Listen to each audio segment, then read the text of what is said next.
corruption has been devolved, because devolution of resources means you devolve the finance and the human resource capacity to spend that money. You remember I've maintained that G2G in terms of oil deal is gangster to gangster.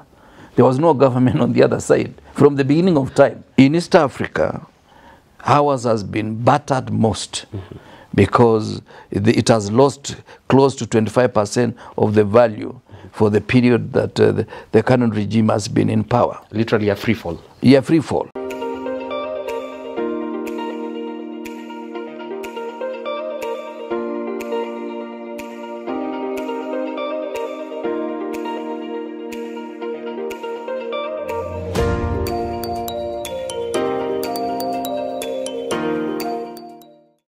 And you're just in time for your go-to point on matters public policy analysis, business and economics at large. I'm yours truly, the resident economist here and host of this show, Richard Mwenja. Always a pleasure to have you on board.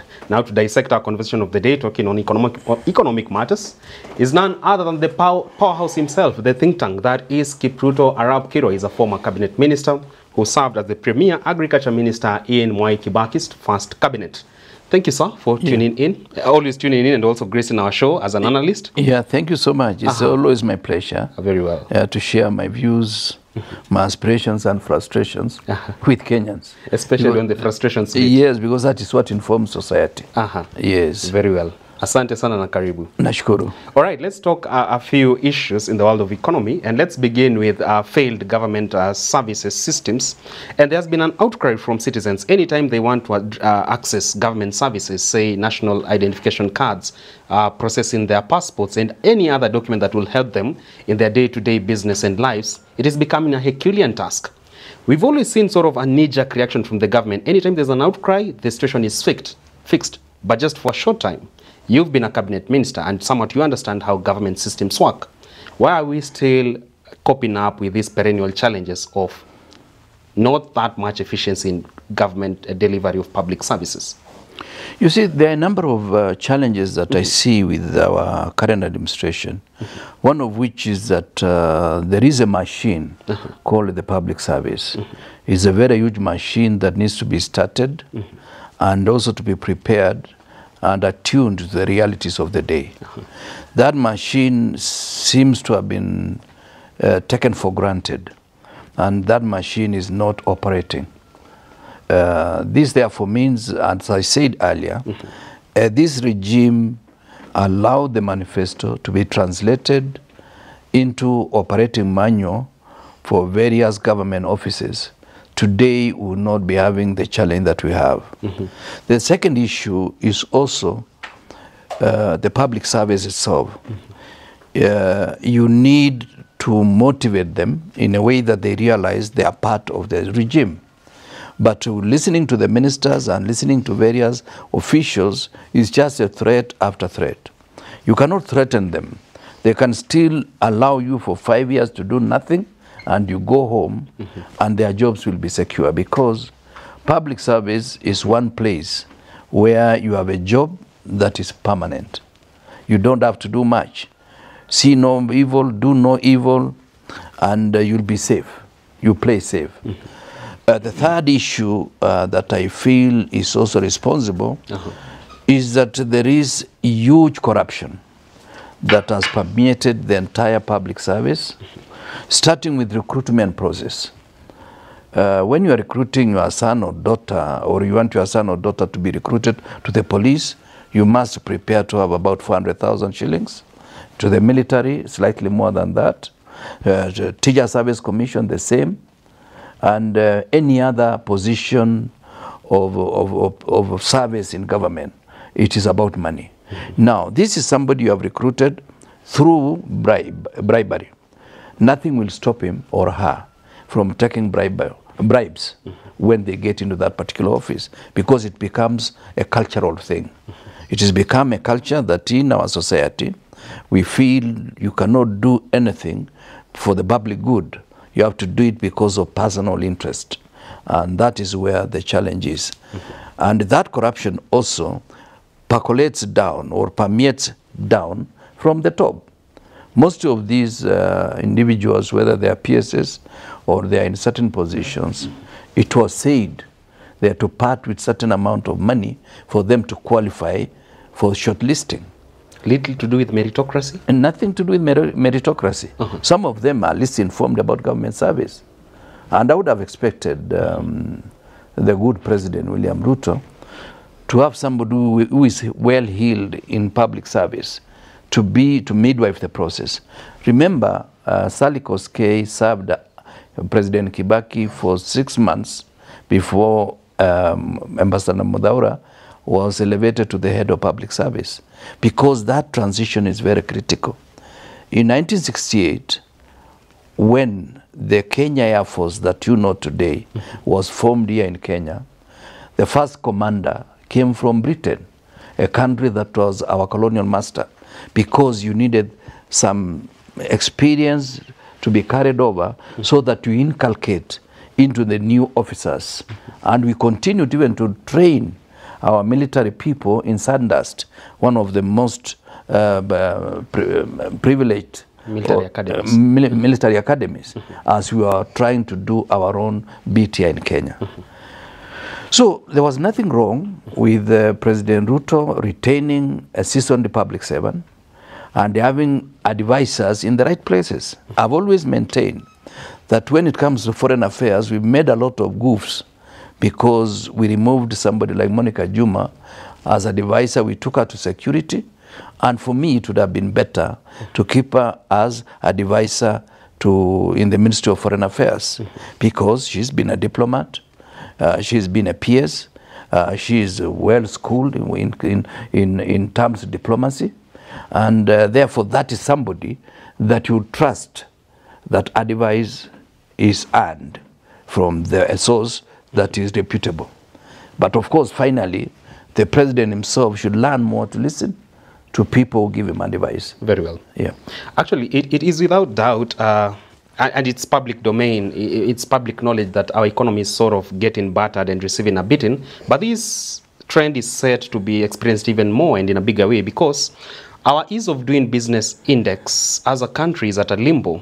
And what we've experienced this far is lots of capital flights, lots of profit warnings from companies, and even some SMEs shutting the door and saying, let's try some other things. What do you think informs this fast change in our business environment? You know economics, you know economics better than I do. Economics responds even to utterances. Anything you say affects the economy, including the misfortune, the unfortunate statement made by the deputy president at the beginning of time, that they found the Gophers empty. Dilapidated. Dilapidated, and they found 93 million or billion, whatever it is. You see, you know better as an economist that there is no money that is kept like the way you keep money in a store, maize in a store. Revenue coming in goes out because there are expenses to be made every day. So there is no time that you would say, today we have 200 billion in the treasury. Because treasury is not a store. It is a platform that revenue coming in goes out as long as the processes are right. So for anybody to say that is either ill-informed or is malicious. And that malice caught up with us because it was the wrong statement to make at that particular time. The second issue is the way you make decisions without looking at the full repercussions of it. For example, the housing levy that has become controversial. What does it mean?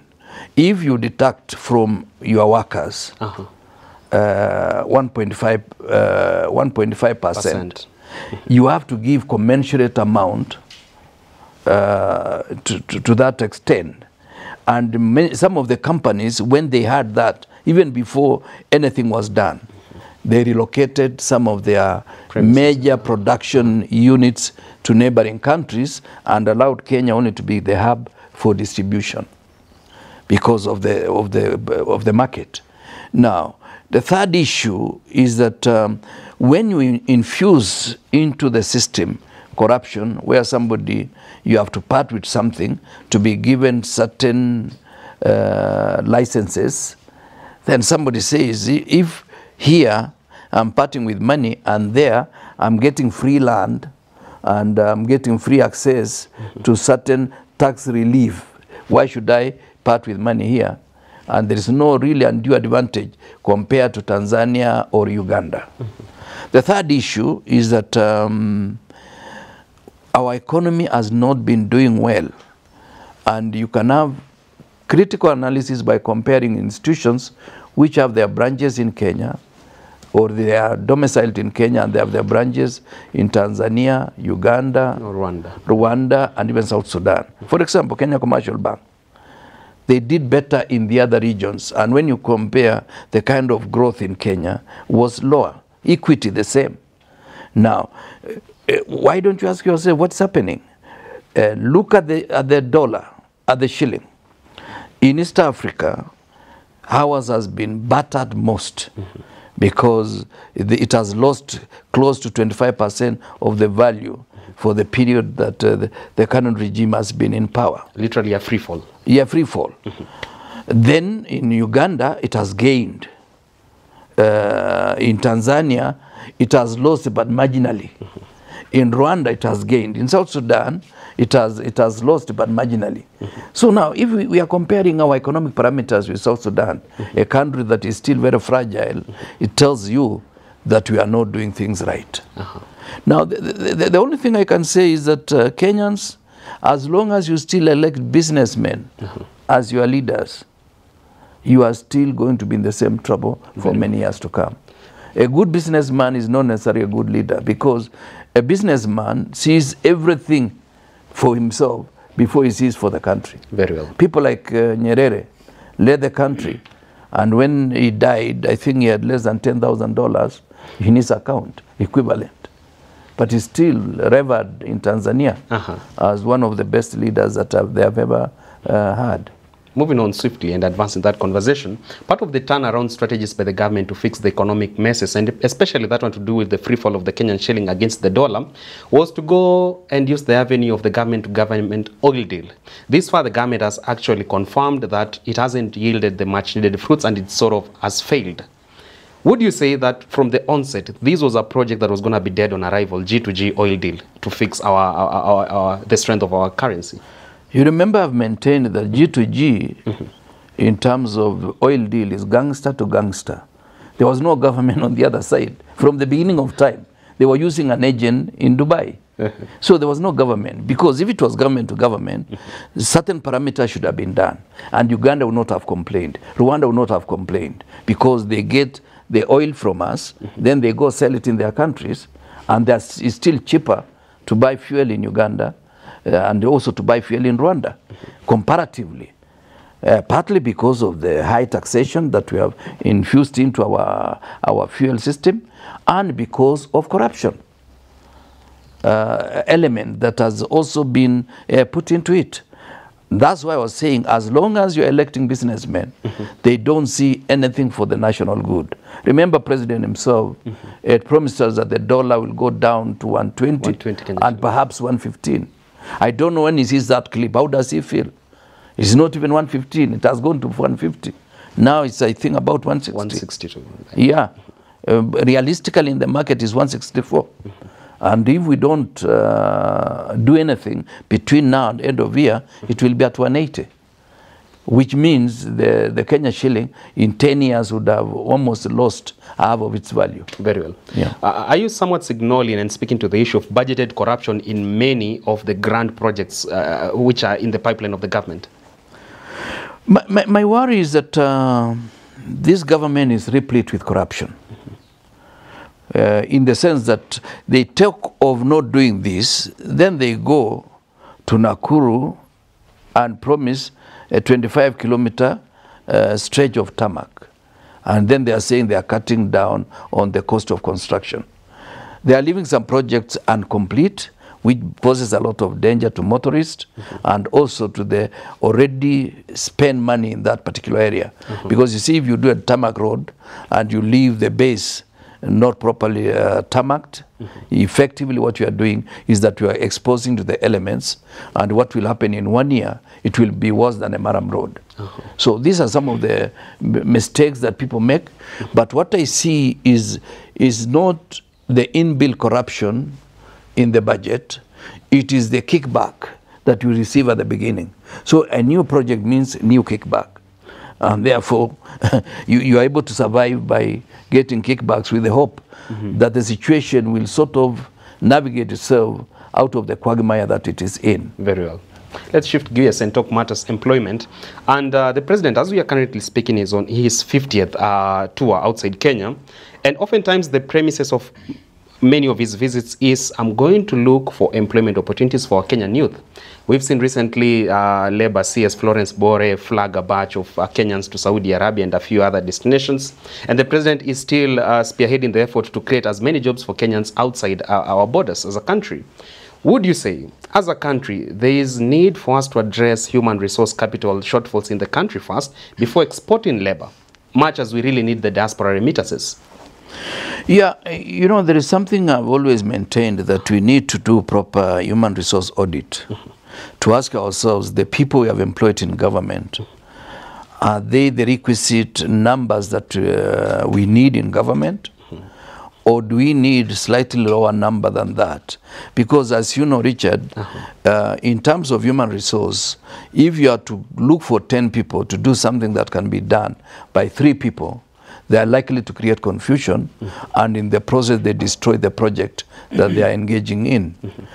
And my suspicion is that the workload in government today is not proportional to the requirements of the market. But there are other departments that are suffering deficiency in terms of human resource capacity. For example, the medical field. I did a research paper and it came out clearly that 40% of faith-based organizations are providing health care in some of the counties. So the government is providing 60. And within the government hospitals, whether it's level 5 or whether it's a mere dispensary in the locality, they lack drugs because there is a lot of confusion that mars the procurement process. So you'll find that certain drugs are in plenty in some dispensaries, and some drugs that may be essential for that locality are not there. The third issue is doctor-nurse, doctor-patient ratio, nurse-patient ratio is still wanting in many government hospitals. Very well. So when you are telling us that there are opportunities for nurses in London, there are opportunities for nurses in Canada or even Australia, what we need to do is to rationalize our own capacity as a nation.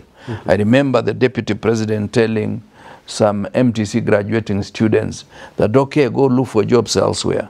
We don't mind people looking for jobs elsewhere, but we want our capacity to be enhanced so that we don't get what we call a brain drain. The second issue is that also some of the conditions there, whether it's Saudi Arabia or outside there, for those who have been outside, they tell us they are deplorable. But of course, Kenyans, when they are living here, they think they are going to heaven, to a good place. Ask yourself, why is it attractive in a certain country? Why don't you create those conditions here so that our people work here, invest here? They don't need to be remitting $100 to us. They need to be spending their dollars here or their Kenya shillings here by producing, by engaging in productive work. Those are some of the issues that we need to look at. In Australia, I'm told 40% of the students who are in Australia ostensibly going for further studies are not learning. They are not in the classrooms? They are not in the classrooms. They cannot afford. Or some of them, when they do some of these interspersed labor, student sandwich, they end up doing more work because they are running short of resources. And of course, some of them end up in worse situations that I do not want to mention. So what we need to do is to do serious interrogation. Now that there is a Ministry of Diaspora Affairs, their major work should be to give us a feedback on what is happening in diaspora. And at times, you need to remind people that the word diaspora in English means anybody outside Kenya, even here in Tanzania. Because at times when people think of diaspora, they think of Canada, America. Diaspora means Ethiopia, diaspora means Tanzania, Uganda, or outside Kenya for that particular matter. What we need to do is to have a report. But that department is still so small.